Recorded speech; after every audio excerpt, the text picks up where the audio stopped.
Buongiorno a tutti e bentornati in cucina. Oggi vediamo insieme una ricetta base per poter poi fare i piatti migliori, però è una ricetta molto lunga, un po' complessa se vogliamo, anche se l'esecuzione è abbastanza semplice, è piuttosto lunga, ma che veramente è il pilastro della cucina italiana. Andiamo a vedere come si realizza il fondo bruno. Vi ricordo come sempre che la lista degli ingredienti è scritta nella info box, vi invito a iscrivervi al canale, a lasciare un like e a condividere il video. Vediamo dunque insieme questa lunga preparazione, ma prima sigla!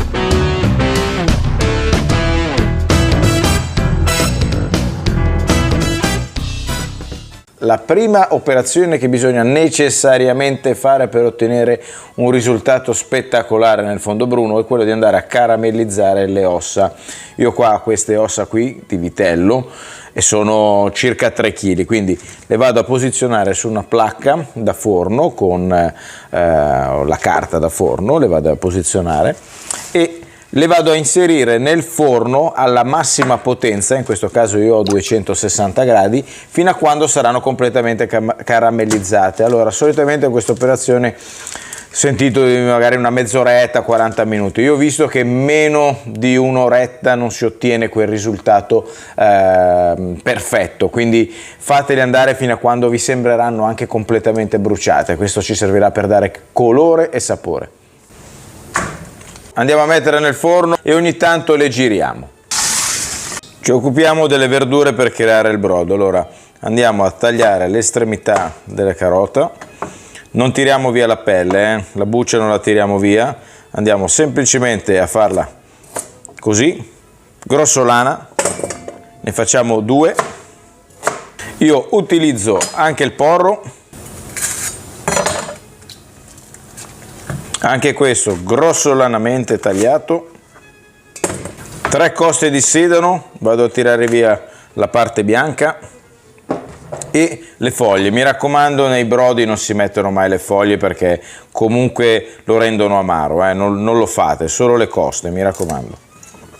Anche questo lo tagliamo grossolanamente e lo mettiamo da parte. Recupero anche i gambi del sedano, mi raccomando, non le foglie, soltanto i gambi. E questi qua ci serviranno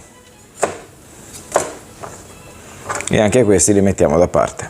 Taglio a metà i pomodorini con un coltello seghettato.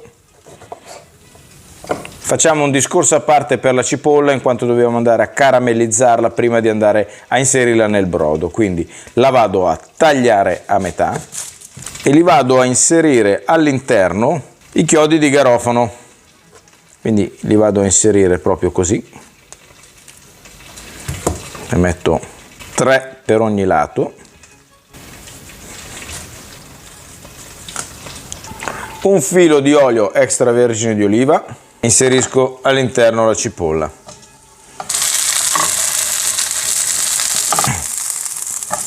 Ecco qua. Mi raccomando, non facciamola bruciare perché poi altrimenti dà un sapore amarogno. Arrivate fino a questo punto. Questo è il risultato dopo un'oretta circa. Adesso è ancora un po' caldo, però vedete è caramellizzata senza farlo bruciare troppo, perché altrimenti andremo a rovinare il gusto finale del fondo bruno. Gli alimenti, mi raccomando, vanno inseriti tutti a freddo in modo da estrarre al massimo il sapore del risultato finale. Deve avere un sapore molto molto concentrato. Inserisco anche tutte le verdure tagliate, la cipolla caramellizzata, aggiungo il sedano, il prezzemolo tritato, la carota, aggiungo anche i pomodorini subito all'interno, 2 foglioline di alloro e ricopro il tutto con circa 3 litri di acqua fredda. Ce ne sono voluti quasi 4 litri, 3 litri e 6. Un filo di olio extravergine di oliva all'interno. Una volta che abbiamo questo risultato ce ne andiamo sui fornelli, fiamma bassa, anche qui non deve mai bollire, rimane sempre sobbollire, e lo facciamo andare con il coperchio per 12 ore. Andiamo anche qui a girarlo ogni tanto, guardate come si sta si sta intensificando i sapori. Man mano che vediamo tutta questa parte di grasso la tiriamo via. Inserisco una generosa cucchiaiata di triplo concentrato di pomodoro. Intanto che il fondo bruno continua a cucinarsi, noi ci occupiamo della riduzione di vino rosso. In un pentolino versiamo 750 ml di vino rosso. Poi qua potete scegliere quello che preferite. Viene molto bene col merlot, ma qualsiasi tipo di vino che vi piace potete utilizzare. Andiamo a ridurre.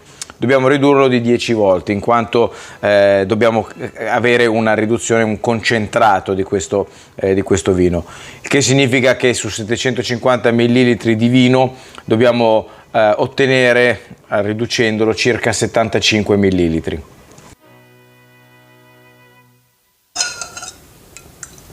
Ci fermiamo così, lo facciamo raffreddare. Ora, dopo tutte queste ore, dobbiamo andare a filtrare il brodo. Andiamo intanto a eliminare le ossa, tutta la parte vegetale, a filtrare il nostro fondo bruno. Vedete quanta parte di collagene hanno rilasciato, queste qui. Poi adesso lo filtriamo il brodo e poi lo dobbiamo far raffreddare, perché domani mattina troveremo una patina alta così di grasso che dobbiamo tirarla via. Colino a maglie fitte, utilizzo anche un canovaccio di cotone, così filtro veramente bene tutto e andiamo.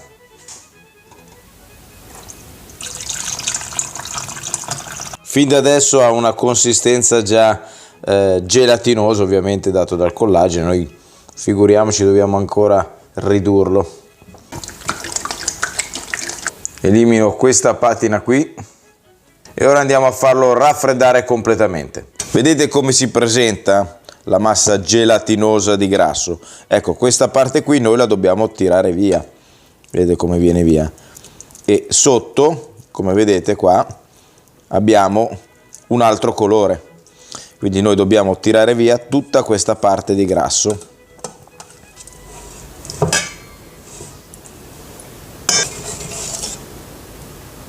Di cosa ce ne facciamo di tutta questa gelatina? Allora, la andiamo a inserire dentro una casseruola più piccola, perché la dobbiamo far addensare ancora, restringere e ancora restringere. Quindi la vado a mettere su una casseruola e la andiamo a mettere sul fuoco. Lo scopo principale di questo lavoro è di far evaporare completamente l'acqua. L'acqua è il nemico di ogni riduzione che si possa rispettare. Mi raccomando, non aggiungete mai sale, perché qui i sapori e la sapidità è molto concentrata. Proseguiamo con la riduzione, lo facciamo sobbollire e lo riduciamo della metà. Di tanto in tanto vado a tirare via tutta la parte grassa che viene in superficie. A questo punto andiamo dentro anche con la riduzione di vino rosso. Ora lo facciamo restringere ancora, dobbiamo arrivare a circa 150, massimo 200 ml, poi filtrarlo, insomma dobbiamo arrivare a una consistenza molto densa. Più elimineremo l'acqua in questo processo, più avremo un effetto molto lucido e denso. Come avete notato, per migliorare la riduzione, quindi evitare che si possa bruciare, ho travasato in un contenitore più piccolo il fondo bruno. Questa è un'operazione che continueremo a fare man mano che si riduce, evapora l'acqua, per evitare che si brucia il fondo bruno. Se lo mettiamo all'interno di un contenitore più piccolo riusciamo a gestirlo meglio. Adesso che si è ridotto ancora ulteriormente, la facciamo raffreddare e poi andiamo a tirare via la parte di grasso superficiale che si andrà a formare. Ecco qui, dopo averlo fatto nuovamente raffreddare, abbiamo questa consistenza qui. Ecco, questo è come si presenta. Ora noi andiamo a tirare via ancora la prima parte, che è quella dove si è addensata una parte, diciamo, di grasso. Poi andiamo a ridurlo nuovamente. Diciamo che siamo partiti da un fondo bruno a cui abbiamo aggiunto anche una riduzione di vino rosso, siamo arrivati a una situazione di demi-glace per finire poi a quello che è una glassa vera e propria. Vedete come appare già traslucido, Vedete com'è bello lucido anche così. Rimettiamo tutto dentro il pentolino e andiamo sul fuoco. È qualcosa di spettacolare. Ora lo faccio ridurre ancora di un terzo e poi ho ottenuto la consistenza, la texture che volevo ottenere da questo fondo. Basta, abbiamo ottenuto la consistenza che desideravamo, veramente straordinaria, e quindi adesso andiamo ad impiattarla. Ne vado a versare un po' qua dentro. Guardate che spettacolo.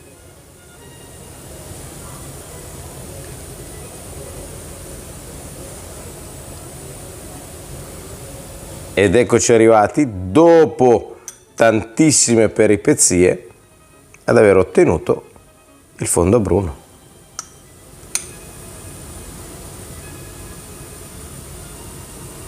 Di questa meraviglia ovviamente se ne usa qualche goccia, qualche cucchiaino per andare a nappare un pezzo di carne importante, quello che più ci piace. Quello che avanza io lo vado a rimettere in un contenitore, se ne va prima in frigo, poi in freezer e all'occorrenza lo vado a utilizzare, tanto diventa, avete visto, una consistenza come gel. Potete metterlo anche nei portaghiaccio, quindi lo potete fare anche a quadratini come se fossero dei cubetti di ghiaccio.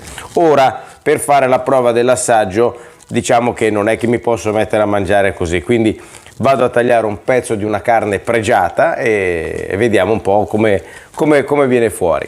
Ho qui per l'occasione una guancia di manzo che ho fatto andare a bassa temperatura e quindi vediamo. Qualche volta la faccio, vi prometto che qualche volta vi faccio vedere come faccio la guancia di manzo. Allora, non c'è neanche bisogno di tagliare, guarda. Si taglia da sola. Vado a metterne giusto una fetta qui.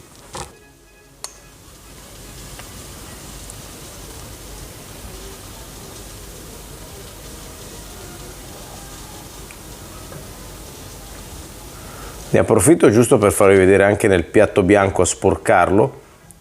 Vedete proprio come la densità. Si può scrivere anche, si può arrivare a scrivere. Ok, non sprechiamola perché questo veramente ci vogliono tante ore.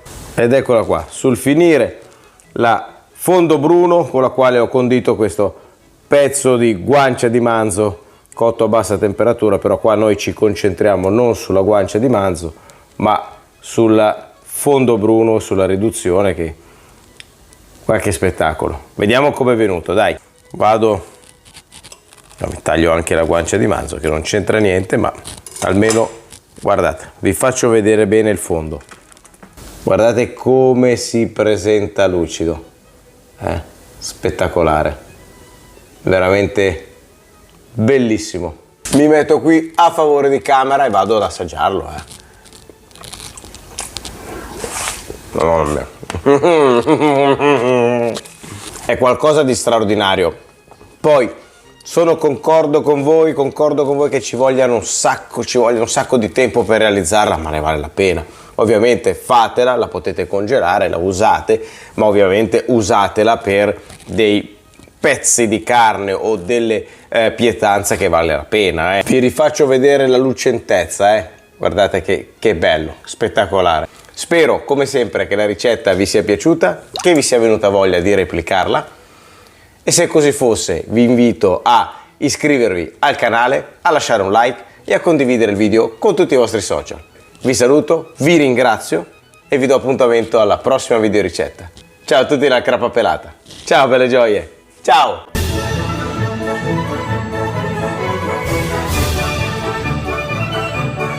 Mamma mia, è talmente buona che la metterei anche nel caffè latte.